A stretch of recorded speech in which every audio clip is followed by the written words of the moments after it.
Hi guys, Gabriel Feitosa here for Groom House, and today we're going to talk about dog hair dye and how it works. With dog hair dye, it's going to last for a while, so it's important for the client to know exactly how it's going to look like, and for you to know exactly how you pretend to go about the design before you start. So I do a drawing every time, and there's a form where the client acknowledge several things, and for liability wise and to manage expectations. And then I do the design on the paper first. I have here several of my designs that I've done before, and same way we do, like we draw, we make sure that we know what we're doing before we start applying on the dog. Then when it comes to applying on the actual dog, we start carving. So Cindy here, she did a lot of the coat carving. She roughly made the shapes. This is a design that we're redoing. But after we make the shapes, she applies the dye on the places that she has already marked before. And that's how I go about all my designs. I draw them first. Sometimes I do it at home. I brainstorm ideas that I get from fashion, from art, or from anywhere that I can find inspiration. It could be a cartoon, it could be a video game. And I try to make as if the dog is a full creature. That is something that they can sleep, wake up, and still be comfortable to wear. So this design, we did some circles. It's inspired by yin and yang. The owner wanted something very feminine, so we went with the pink. There's also a little bit of inspiration of Pokemon, and that's how we incorporate everything within one design. And Bichons are a dog, they're known for being very round.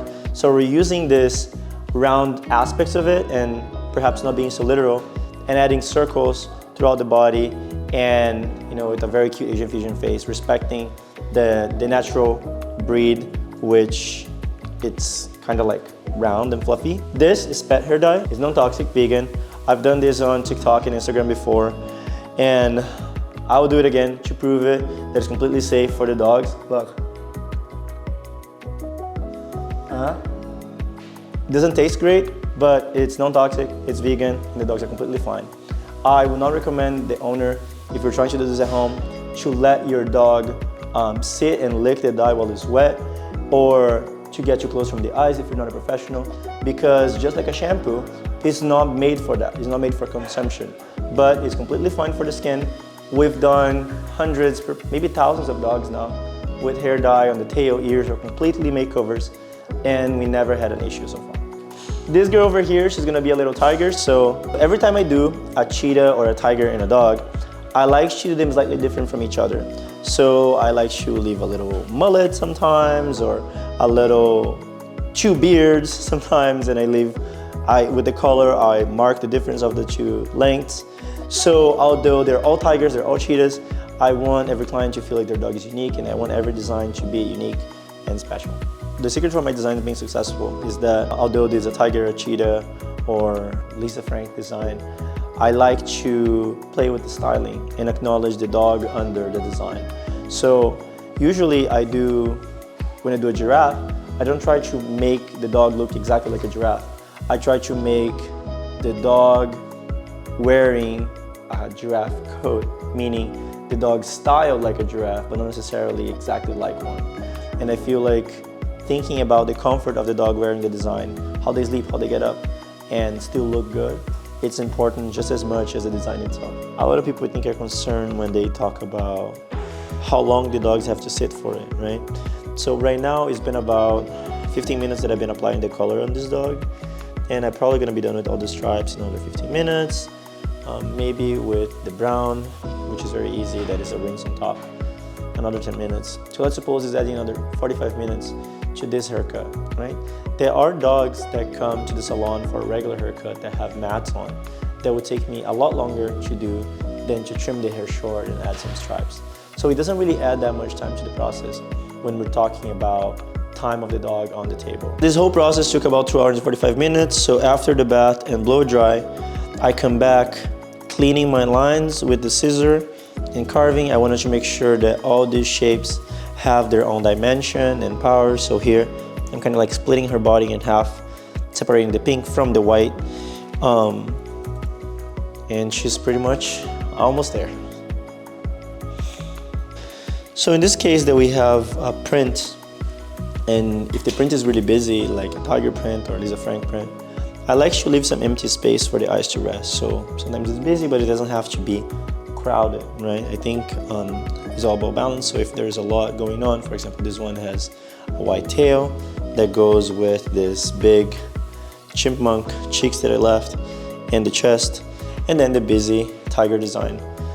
So this haircut here also took me under 3 hours, which is a lot less than a doodle.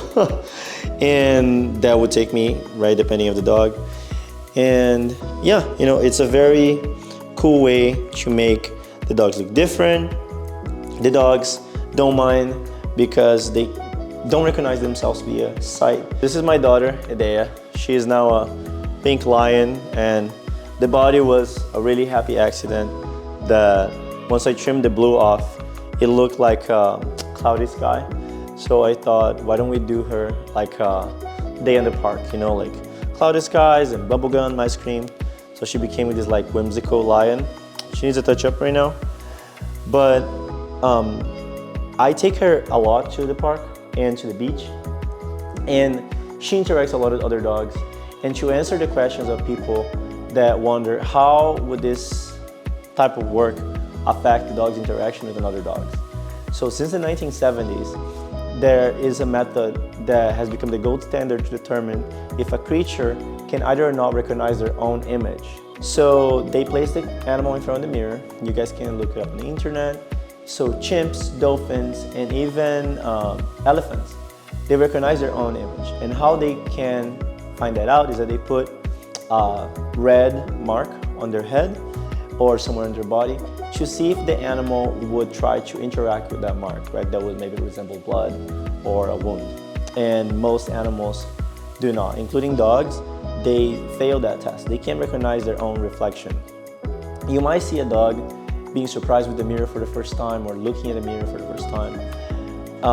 But a lot of times they're curious to know if there is another dog on the other side. They don't fully recognize that it's themselves at the mirror. However, that doesn't mean that the dogs have no self-awareness.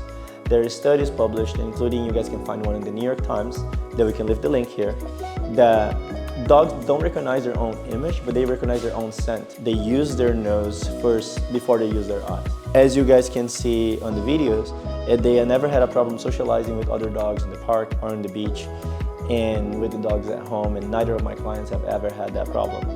If anything, the creative grooming brings more attention to the dog, which they all love. You know, she gets a lot of attention from kids and from everyone that is walking the street, literally. And she's a very social dog, and I think she really enjoys that. And that's it. I hope this video helped to shed a light on some questions that you might have about dog hair dye. Thank you, Groom House, for having me. If you're a groomer and you want to learn more about dog hair dye, I do have an online course available on my website. And me and Dea are signing out, and I see you guys next time.